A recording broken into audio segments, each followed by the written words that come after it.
Good morning, Breakfast with Bacon fans. The face on the screen is one of someone who I consider a friend, but she's also a screenwriter and an author, and she's got many, many accomplishments. But I do want to talk specifically today about this fantastic book that she has written called The Sound of Silence. This is a story, a biography of sorts, written, as I heard from her, in the scrapbook kind of format, and we'll explain why in a minute, about a man who did not get to share his story. He is a canceled priest, Father Paul Mankowski, and the life of this man is one, with what I've read already, of a holy man seeking love, truth, faith, and just to get to heaven. He wanted to avoid hell, and he wanted everyone else to avoid hell. And it's a sad thing that that voice was silenced. So someone who knew him as not a spiritual director, but let's just tell the truth. How can that kind of person not be directing you spiritually? But she knew him as a friend, was saddened that he died unexpectedly. And he probably did not know that she would write this story. And he probably would be too humble to let her do so. But he's dead and he can't You stop know you. what? And I don't know because I prayed to him a lot and said, if you don't want me to do this, please, don't let it happen. And I got the real sense that he was in favor of it because, he wanted the reason he didn't want to be silenced. Well, no one wants to, but he wanted to tell the truth, and he was silenced for telling the truth. And so I'm sure he's happy for his truth to get out there. Not which that is not that God's it was his truth. personal truth, yeah, Right. but the things he was trying to say to get out there. Let me start with this. So, thank you so much, Karen, for being a guest on the show. This book is doing quite well. I've already heard, and you've had It quite the is. appearances. Is what made you, I mean, apart from what I just said, what made you say his life is one that must be told? His story must be told. He was an exceptional person. He was Father Fessio described him as he's the smartest guy in the room in a room full of the smartest guys in the room. So he was really brilliant.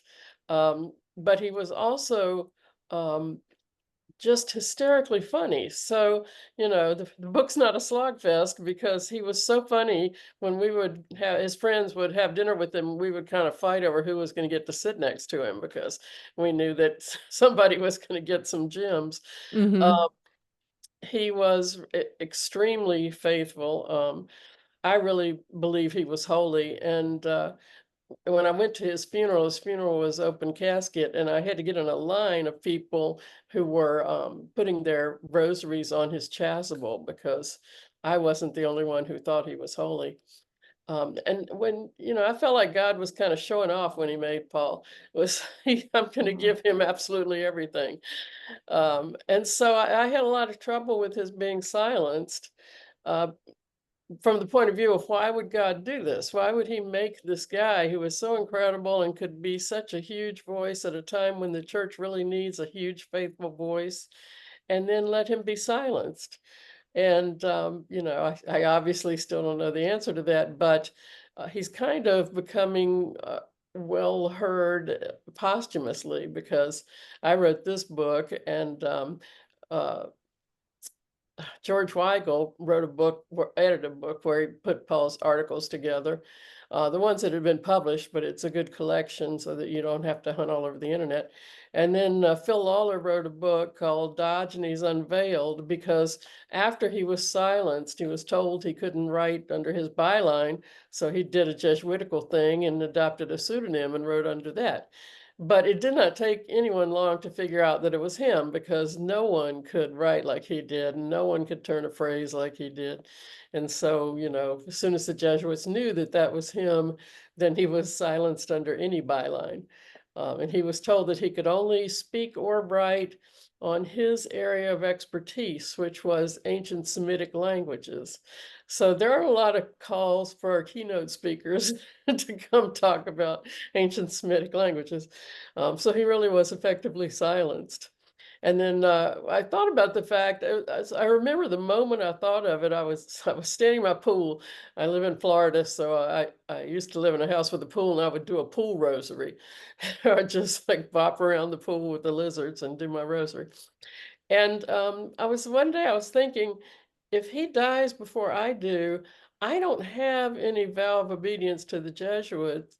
And I have 14 years of his unpublished writings in my emails because the emails were just priceless. They were, little essays on various Catholic topics. And so I thought if he dies before I do, I'm going to unsilence him. But I thought that would be 20 years from now. And he ended up dying in 2020. He died of a brain aneurysm. He didn't die of COVID. And so it was out of nowhere. I got the phone call and it was like it was just devastating. Barbara Nicolosi called me because she heard it before I did. So I've always been glad I heard it from a friend. How Um, old was he when he died? he was 66. Still, because I'm going to be 60 in December, I'm going to say that's young, you know? Oh, I'm 68, so it's very young. Yeah, exactly. I don't Uh, want to be having to answer for anything I anytime soon. Right. And I do want to say, this kind of book, for those of you watching, I've already gotten 1/3 through here, and it's absolutely for me, I want to say a page turner because of the fact that your words are so you use his words as eloquent. I'm going to say it this way. I think God designed you as his writer because you are a screenwriter. You have a way with words. You are eloquent. You know how to paint pictures. You paint stories for the big screen. And so I'd like to say that for any of you are ready, please consider getting this book. It's not like just telling the story of a priest. It is written in a way that engages you and pulls you in and tells the story in a story. And so you're very gifted, Karen, with the way that you write it. I already like how my mind can see what it may not have been able to see if someone else Thank had you. written And this I book. think that it's not a coincidence that God made me a good friend of his because it made no sense for us to be friends. I had been working for decades in television, and when he died at 66, he had never owned a television. So he didn't go to the movies. So it was great. It kept me humble because all of my accolades meant absolutely nothing to him. Right. Um, What are some of the movies you've helped write, just so that people have an idea? Or I know you've been on some of the TV series that we're very yeah, familiar with as Um, well. the movies I've written have not come to a theater near you, but hopefully someday they will.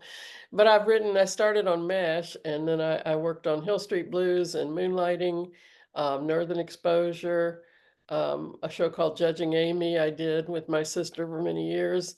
I wrote a couple of episodes of The Good Wife. And I've done freelances of everything, and I did a lot of movies of the week. So I did the Betty Ford story.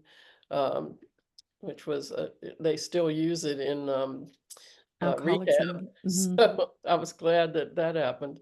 I mean, those are big name shows. Those are names Yeah. that everybody knows. And so for those of you that enjoy those shows, that just gives you an idea of the giftedness of the writing. But I know that this isn't, well, you know what? Actually, it is. It's partly you. This isn't just a story, at least my podcast isn't just a story of father. It is the story of friendship as well. It is a story of how God's providence is saying, I will get truth out there. I tried to, they tried to silence my truth. But just like with Padre Pio and others that were silenced, that part of their story made their stories even more magnificent once it was able to be told. And so you can't separate yourself from this story because it is the story too that involves friendship of, someone who did love the Lord so much he wasn't afraid of sharing it with someone else who also like-mindedly wanted the truth of the gospel. It's a big story of look what God did because it's pretty amazing.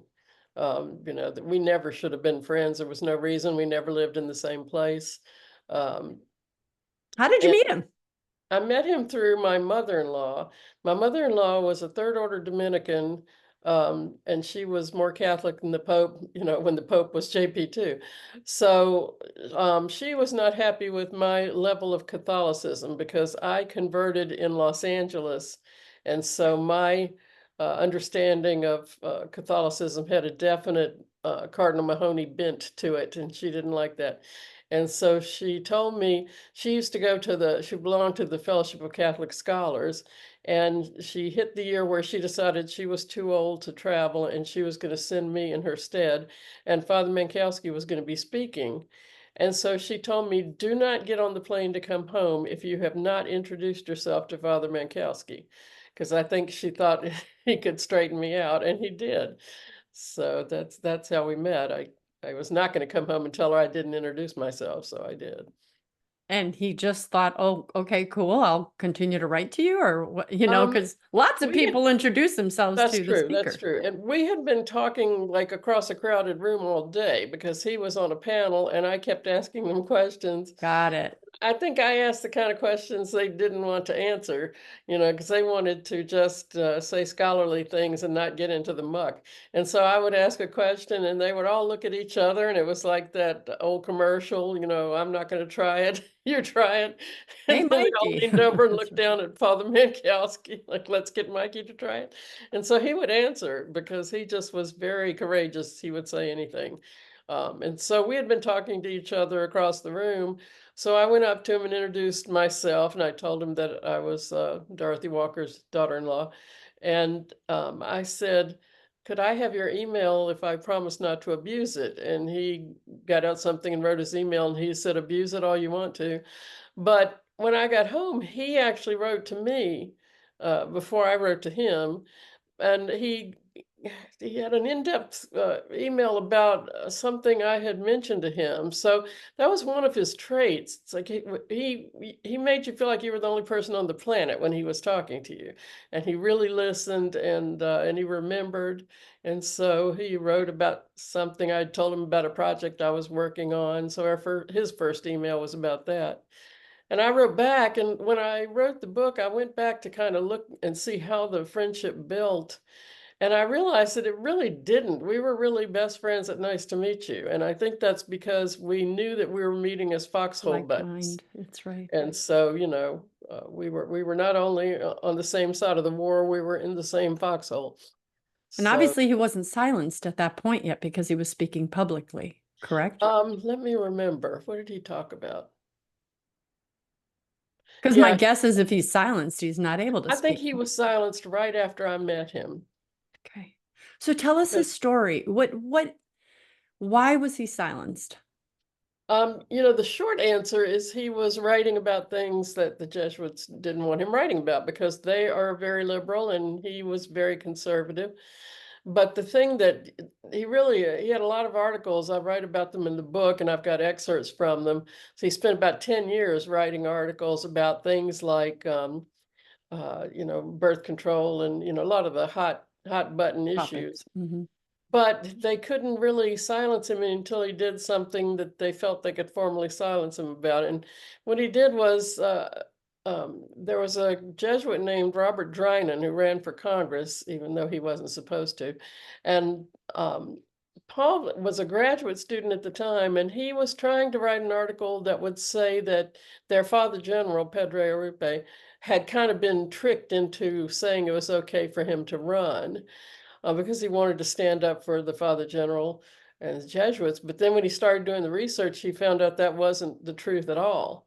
There'd been some shenanigans that had gone on, which is like, don't do that, wink, wink. And so he ran and he served for 10 years.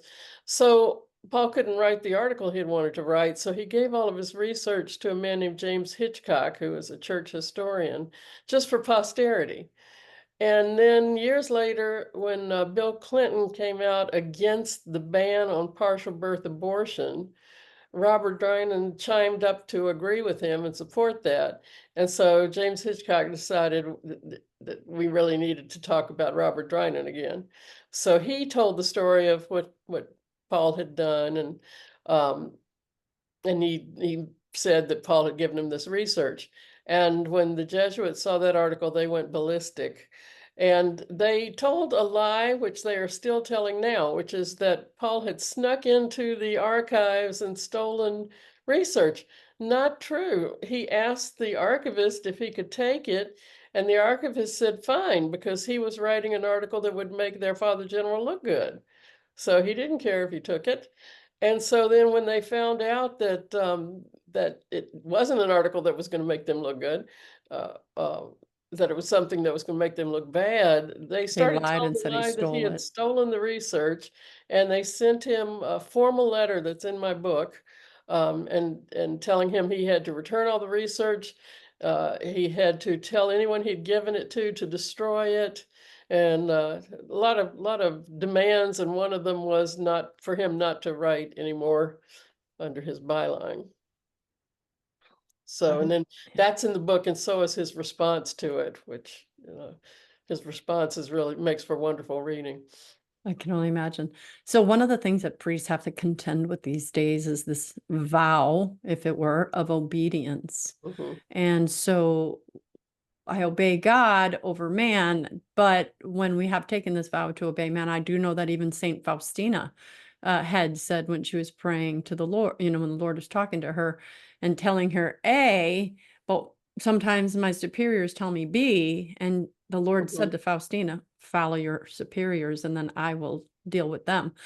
What was Father Paul's um, belief about obedience, and did Well, he honor it, and why did he honor it? the Jesuits take three vows: poverty, chastity, and obedience. And he felt very, very strongly about a vow. So, so that's why he didn't write anymore and he didn't speak anymore. And he went everywhere they sent him. They gave him a lot of really bad assignments trying to get him to quit so they, wouldn't have to kick him out. And, he took his vow of obedience very, very strongly, like he did all of his vows. So that's why there's no writing out there, except for my emails and other people's emails. How many years of his priesthood was he silenced? Let's see. Ish. Man, I can't do 50%? math. Um, I think it was about a decade. I mean, he was still silenced when he died. So I think it was, a decade or two. I'm not sure. Did he speak on being silenced? Did he speak on his vow of obedience? Did he speak on his Well, he emotions, how did he in felt about it? he did in emails. He had a close group of friends, and we all knew each other. And so he would send out group emails sometimes with articles or memes. But I asked him a lot of questions because I wanted to know. I was trying to understand why God would let this happen. So I have a lot of questions, and a lot of the emails are in the book is with his responses. I put all of the emails that I thought were worth sharing with someone in the book. So some of the famous Jesuits we know are Father James Martin, for instance, and Yes, our Pope is a Jesuit as well. yes. Um, what did many of them, and I do not want to say this about our Pope, because though his actions have seemingly been different, his words have said, no, you can't bless sin, right? So I'll keep the Pope up, but considering someone like Father James Martin and his lifestyle that pushes homosexuality and his words that pretty much come out and say that God's okay with it, was that one of Yeah, the greatest topics that Father Paul had to contend with and had to be silenced of? Or yes, yes. I think the two biggest problems. This is something that I have trouble understanding, but a Jesuit friend of mine who left the Jesuits told me that they hated Paul more for being pro-life than for being against homosexuality. And I don't understand that. I don't understand how guys with really no dog in that fight felt that right. way, but they did. Um, but that was, it was those kind of hot button topics.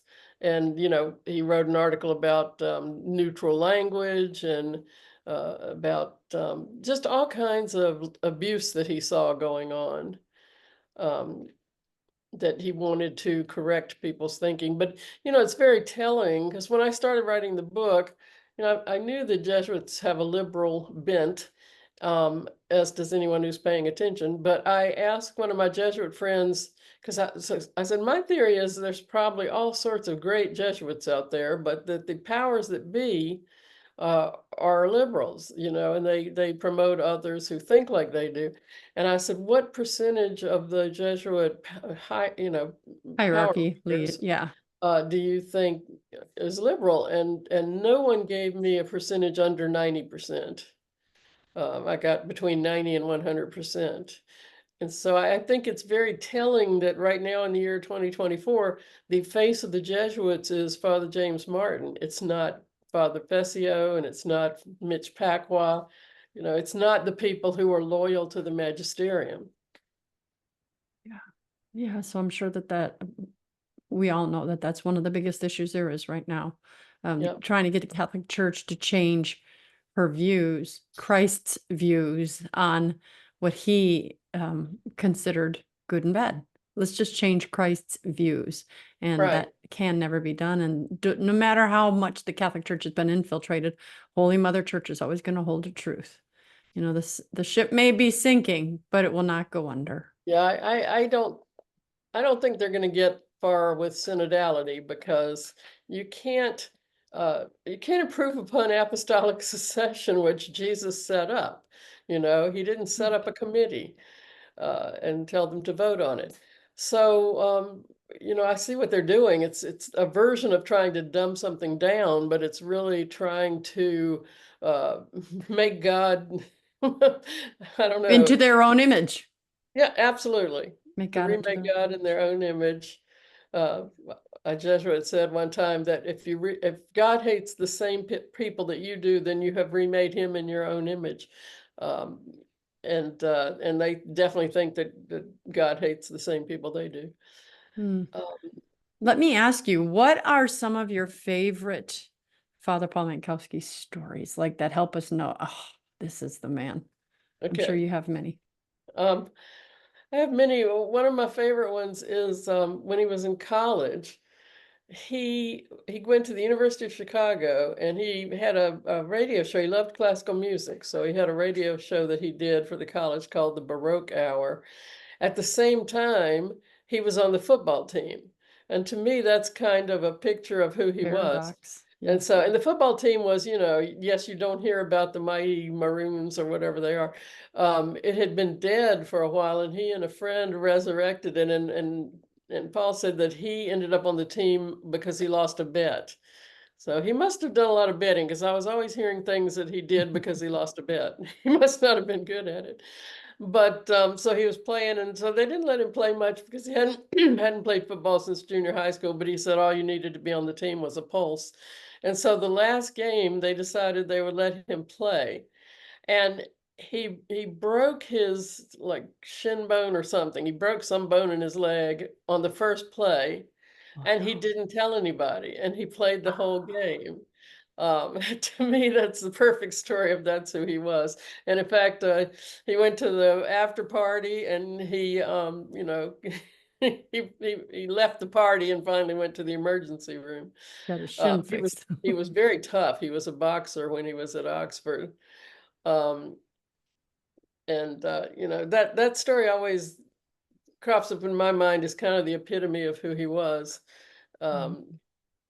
And he was very, he was hysterically funny as a writer. But if you met him, you'd be surprised that he was low key and quiet and learned, and he's very dry humor. So, that's why you wanted to sit next to him at dinner, because he wasn't going to tell the joke across the table. Um, but he didn't really do crazy things. The crazy stories I know about him came from high school in college. So, I'm sure there are Jesuits who have great stories, but he would have had to tell me, and he didn't. Right. Well, so I always struggle between listening to what you're saying and then I have to get my next question. I was like It's listening okay. and there I go. And it was a brilliant question in my head. Oh, I know what it was. I read in here how you both had in order to define your faith, you had a deep fear of hell. Yes. So if you could describe what kind of truth speaker he was, what kind of a deep faith, his love for God. I mean, in one sense, he's a priest. You think, oh, they all love God, right? But that's not true to the same degree. Yeah. Describe It's his hard love to of hard God to and know right his, now what degree it's true for a lot of the modernists, but yes, we were both shamelessly afraid of hell and didn't want to end up there. And There's a great speech in my book that he wrote. I was writing a pilot where I made him I made him the protagonist. And so I had him write a speech where the character's explaining to his sister why he won't just leave the Jesuits. Because that was one of the big questions he got all the times. If they're being so horrible to you, why don't you just leave? And his answer to that was that he took a vow to live and die as a Jesuit, and he wasn't going to break the vow. So there's a great speech where he explains to his sister, what would happen to him if he broke that vow. And at the end of it, I know he said that the guy who broke that vow, he would dislike to the point that he couldn't sleep in the same bed with him. But it's a very eloquent speech that he wrote. But that was, he was convinced that if he left the Jesuits, he would go to hell. And he and I both are we're alike in that we like to err on the side of not hell. Yeah, not Um, hell. right. So it's just like I'm the same way about the mark of the beast. If there's anything where people online are asking, could this be it? Then I'm not going near it. That's true. So, That's true. and so I'm the same way about hell. It's like if I'm overachieving and I could have gotten by easier, I'm not gonna take that chance. I don't understand atheists, because you are betting eternity on being right. And I Yeah. always say that atheists have more guts than I do, because, Yeah. I would not put up my soul for the rest of eternity on being Yeah, it's right. just not as big a risk. Yeah. You know, I was thinking, so many people who watch my show, they know that I have a standards ministry, which are people who are standing for marital reconciliation while their spouse is cheating on them, divorcing them, annulling them, whatever. And one woman I met while I was traveling said that her husband divorced her, but they remain good friends, and he started dating, though she sees the agony he has. And she said, I was thinking of annulling our marriage so that if he did date, he could, even though I know the annulment system is flawed and they will probably grant it, even if it shouldn't be granted. I love him so much that I would want him to have that freedom to date. And I said, where is his faith? And she said, he's struggling with his faith. He's struggling. And I said, so if you are standing on the truth of the Catholic faith, and you said, I'm going to annul and say that our marriage never existed, do you think that would bring him closer to the faith in God or further away? And she pondered that, because she said, yeah, I think that would actually be further away, because if I'm standing and I stand on our vows, and I do believe that we are married and I will stay married to you to the day I die, that will say more to him than if I say, you know what, yeah, this never existed. And so thinking in terms of bringing people closer together, her standing on those vows and deciding not to file for an annulment, even though it was out of an act of love for him, seems to me the same as what you just described. And She's not, going to take the pain. She will take the yeah, hits. Father yeah, Paul Mankowski took the hits. He will took oh the yeah, deprivation. He will be separated from his beloved, but yeah. because it will And do more it's good funny than if he because left. he compared it to marriage a lot. And I think it's in that speech. I'm pretty sure it is. It's in the book. And he said, you get married, and it's like, the possibilities of what could happen. So he said, when I became a Jesuit, I knew there was a chance that, that could end up causing me pain. But he said, you get married, you marry a woman, you hope she's not going to turn into a schizophrenic. But if she does, it doesn't negate the The vow vow. that you made. And so that's how he felt about, breaking any vow. He took vows as seriously as they should be taken. As people should. It is said in the Bible, it is better not to vow than to Hmm. vow and not repay. And we will have to answer to God for every broken vow. Like I used to work in the banking industry, people who would file bankruptcy. Now, granted, there are some people who just couldn't, but I met some people who were like, well, if I can't afford to make these car payments on this Lincoln Continental, then I'll just file for bankruptcy. I literally had someone say that in my office. And Wow. so, yeah. And so this idea of, well, I said I'd pay you back your money, but I really won't. Or if I can't, no big deal. is so different from someone who's, I just don't even have the penny to pay, right? Yeah. And so this idea of standing on vows is something that seems so important to God himself, that this speaks highly of the priest that Father Paul Mankowski was. I did read in the book about his decision to always wear clerics. Yes. And please tell our viewers, why was He that? made Because it was that. very similar. I asked him because he always wore clerics. I like that he always wore clerics, but priests don't, and certainly Jesuits almost never wear clerics. So I asked him about it, and he said he was at he said it was two-pronged. The first one was someone had said to him when he was a graduate student at Harvard, he said, if you guys did nothing other than wear your clerics, it would make a huge statement because people would see lots of men walking through Harvard Yard for whom God is taken very seriously. And he was thinking about that. And then he went to a obligatory Jesuit morning where the guy who was speaking basically uh, said Jesuits are going to disagree with the church on the issue of homosexuality. And he said it was just, apostasy in front of his eyes. So he said after that meeting, he went for a long, long walk. And what he decided was that he was going to wear clerics from then on, to everything except to sleep, uh, as a protest against the Jesuits vowing Doing the apostasy yeah. from the church. And he said, I think of it as a permanent black armband. So, but he wrote a lot of wonderful things about wearing clerics, and that's all in the book. In fact, it's in the first chapter. Um, so you can hear a lot of his thoughts about wearing clerics that I Well, thought I were very, loved it. Yeah, because he was saying that I when you wear clerics, you can't go into those bars and restaurants yes, that that people you can't without go any clerics place that could you go in. shouldn't be if you're Yeah. wearing clerics. Any place where it calls attention, and Right.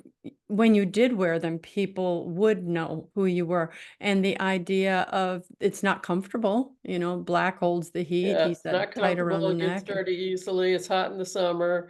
And he said the only time he felt tempted was when he had to fly somewhere, because he really didn't want the people sitting next to him to be, start trying confessing to their sins, confess right? and pouring out their, hatred for the church or anything like that. But he did it anyway. Um, but he said it's not a job that you start at 9 o'clock in the morning and you're done at 5 o'clock. And the point is, you're supposed to be available to people. They're supposed to be able to see a priest, know that he's a priest, and be able to walk up to him if they need to. So What would you say, based on the relationship and what he shared with you, was his greatest grief? he actually told me, and it's in the book, but he said his greatest grief was the fact that they kept him away from young people. They didn't want him to be, near any impressionable young minds. And he felt like, vocations could have come out of it. I absolutely believe vocations could have come out of it. And just that, he just was always around men. Frequently, he was living with men who were decades older than him. Um, and he just never had any access to the lay youth, and that pained him, I know. Because the ones who were teaching the heresies were the Yeah. ones that wanted access to the youth Well, so they I could think, really, truly, the thing that pained him the most was what had become of the Jesuits. And he, for a long time, had hope that it could get better. And in the year before he died, he really changed. And I talked to one of his sisters who said she agreed. He really kind of lost hope that the Jesuits would ever be the Jesuits again. And it kind of changed his personality a little. But and he always would tell me that he was glad. He said, he said, don't become like me, because you remember that people can change, and I don't want to lose sight of that. So I helped remind him. And at the time that he had no hope, I kind of felt like he was right. But then I started hearing about all these conservative young Jesuits, and I went, don't tell God what he can't do, because it could happen. They could become true sons of St. Ignatius again. Yeah, they could and they will, because God is still God and God still sits on the throne. Yep. Wow. So, before we went on the air, you said he's a true truth speaker. Yes, And he is. and while that may have gotten him, I don't want to say in trouble, but gotten him silenced, ultimately, excuse me, his truth, which is the truth of the gospel, isn't silenced. He may perhaps be getting more of Yes, his message, yes, i.e., God's message, out because of his silencing and because of his premature death than yes. he would have had he stood on a pulpit. I really feel like that God is getting the last laugh on the silencing of Father Paul. Yeah. Um, because all three of the books have been selling really well, and I couldn't stand the fact that no one had heard of him, because he should have been. I really think he could have been our generation's Fulton Sheen if they had turned him loose. Well, you are a screenwriter, so get going. And I wrote him. From the time I met him, every project I wrote had him as a character in it. Um, and in fact, my book, Dark Deaths, it came out in '96, and then my editor was at Random House in '96, and he published the book. He's now the CEO of Simon and Schuster. So when it came time for its 20th anniversary, I asked him if I could make some changes, because since I had converted myself, there were a lot of things in that first version that I did not like. And so he let me do that. I didn't tell him why I wanted to do it, but I did that, and I added Paul as a character because my protagonist was a liberal Jesuit that I had written when I was under the formation of Cardinal Mahoney. And so I added Paul as a character to set the guy straight. So and that he wrote a lot of little bits for that book that are in there. So I did unsilence him before he died. Well, when about 15 years ago, a dear friends of ours surprised us on Halloween, and they went dressed up as Christine and Dan Bacon. The husband was wearing camouflage. He asked to borrow one of my husband's military uniforms. We didn't know why. So he had that on, and she had a cheerleading uniform and blonde pigtails and so on and so forth. And she did say, and a picture of my children, pinned to her. And she said, flattery, flattery, or what is it? Imitation is the Imitation is highest the form greatest of form of flattery. flattery. And so if I was told, and again, we pray the humility prayer, so it's not something that likely he would have wanted. But if I knew that uh, if I was going to be in every single article or book or story someone wrote, I would know what a great influence that. I mean, that's the greatest compliment you can give to a human, to Well, say he your knew that life I is. wanted to unsilence him. Um, and he knew that I was trying to through writing him as fictional characters and then letting him write his speeches, and he loved that. He thought it was really fun. So, and I told him that if I got that show on the air, he would have been my first hire because he was a great writer. He just was one of the best writers I've ever known or seen. And so sometimes I would just write to him and say, I'm writing this joke and I need a punchline for blah, blah, blah. And he would send me back 4 or 5 possible punchlines, and it would be hard to pick one because they were all so good. But he really was a brilliant writer. I want everyone to get this book because I'm already enjoying the part that I'm in. It's called The Sound of Silence, The Life and Canceling of a Heroic Jesuit Priest by Karen Hall right here. But Karen, I don't ever, and they can get this at, I'm going to have it in the show notes, but where is it from? Okay. Crisis Publications. What is the, They should get it from sophiainstitute.com. They can also get it at Amazon or any other place, but I really think that Sophia Press needs to be supported because they had the courage to publish this book. yeah. Because I had sold it to a different publisher, and when it came time to print it, they chickened out. And so, thanks to my friend Raymond Arroyo, I owe him for this book existing because he told me to give it to Sophia Press, and he thought I would have a different reaction. And I really didn't. I had kind of lost confidence in its ability. But he was right, and they published it, and the edits were very light, and there was nothing in it that they said, don't say this. So I hope people will buy it from them and they get more money and it will I would support them. suggest it too. I do a lot of interviews with authors from Sophia Institute. Yesterday, I had Bishop Athanasius Schneider, Yeah, and I mean, what an honor. And I tell people, even if the book costs the same and you have to pay a little bit for shipping, do that. Don't give your money to the big do. box stores. Sacrifice a little bit of convenience and Yeah. get it from the ones who really made the investment. I don't ever like to end my shows. Everything I do when I teach a seminar or I talk, I always like to have a teaching point. So I don't like to just talk about something and say, oh, it's a good story.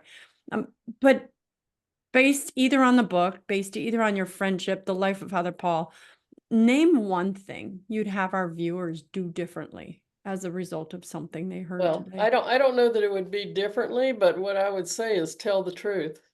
Have the courage to tell the truth, because I think in the year 2024, that's what we need more than anything. Yeah. And, I was worried the whole time I wrote this book. I was quaking at what the Jesuits were going to say, and they haven't said anything, which is fine, because I think they don't want to bring any extra attention to it.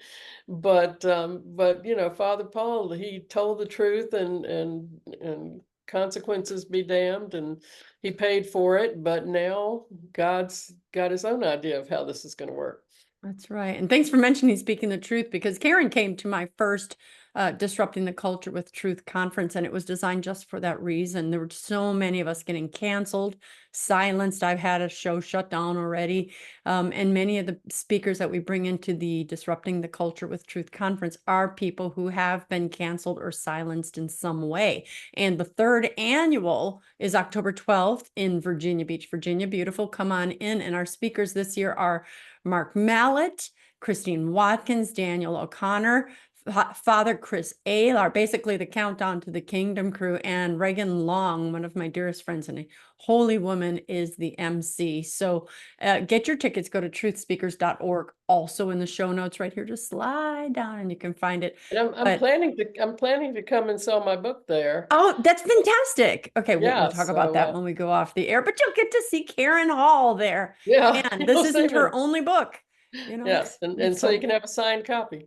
Which would be wonderful. Thank you for telling me that. Yes, we're going to You're have her there welcome. as well. So, but if you forget all of this and you're driving and you just remember me, just go to breakfastwithbacon.com or, and I have all that information there. You can find this show. You can find all the other amazing guests that God has brought on. You can find the conference link there. And please like and subscribe. So Instagram, Facebook, X. I hate saying X. I don't know why they changed the name from Twitter. I know, it's Rumble horrible. here. It's really Can't weird. say you X'd somebody, so I know. I it's know. I like horrible. tweeting. So, Yes. but yeah, go do that. And I always say, whether it's Karen's writings, my writings, someone else, always go and subscribe to their new newsletter, their channel, specifically bookmark it, because we are coming upon an age where any voices of truth are being silenced, and you will no longer be a passive recipient of information. You will have to seek out that which you were once receiving before. And for that, you need to actively know who to go to, where to go. And Yeah, so, Karen, he's a do you great, have a website that people can go to um, or anything? sort of. I have a website. If you go to karenhall.me, you will come up with things by me. But something's wrong with it right now, so it's not current, but it will be soon. And it's easy to remember. I Yeah, also, I'll get it I'm on fixed. Facebook, I'm on LinkedIn, I'm on X, so find me anywhere. But Father Paul, if you read this book, he's a great role model for having the guts to speak the truth. And I really think that's going to be the most important thing in the rest of our lives. So Yeah, we are going to need. So what I'm hearing you say is we're going to need to see what he did in here and then take that and make that part of our lives, because we do need courageous people who do stand by their word, their vows as well. yeah, Oh, Karen, I'm so grateful that we did this. I heard you me doing too. quite well, and I heard the book is doing quite well It because it is. is such a good It book. was number one in its category on Amazon yesterday. Oh, And fantastic. yes, And you've yeah. already been on EWTN, Raymond Yeah, Arroyo's Raymond had me show. on very early on, so I've done that, and um, I did Joe and Joe. If anybody knows them, they're great. It's been great because I've met all of these Catholic podcasters, and there's great people out there. Yeah, there are. We just need to get their voices out there. So I'm glad we're getting your voice and obviously Father Father Paul Paul's voice. Mankowski's voice Yes. out there. Ah, you're awesome. All of you, thank you for watching. Please go out and get the book, The Sound of Silence, The Life and Canceling of a Heroic Jesuit Priest, and share it with your friends and family. It is one of those that, as I said earlier, written by a screenwriter, written by someone who makes movies. It is being written in quite a way that keeps you engaged, and I'm enjoying it, and I can't wait to finish it up this weekend. I'd like you to, I said all the things I need to say. So I'm Dr. Christine Bacon. You've been watching Breakfast with Bacon, and I'd like to remind you always to live your life. Do you remember what you're supposed to say, Karen? Sunny side up. She did it. She did it.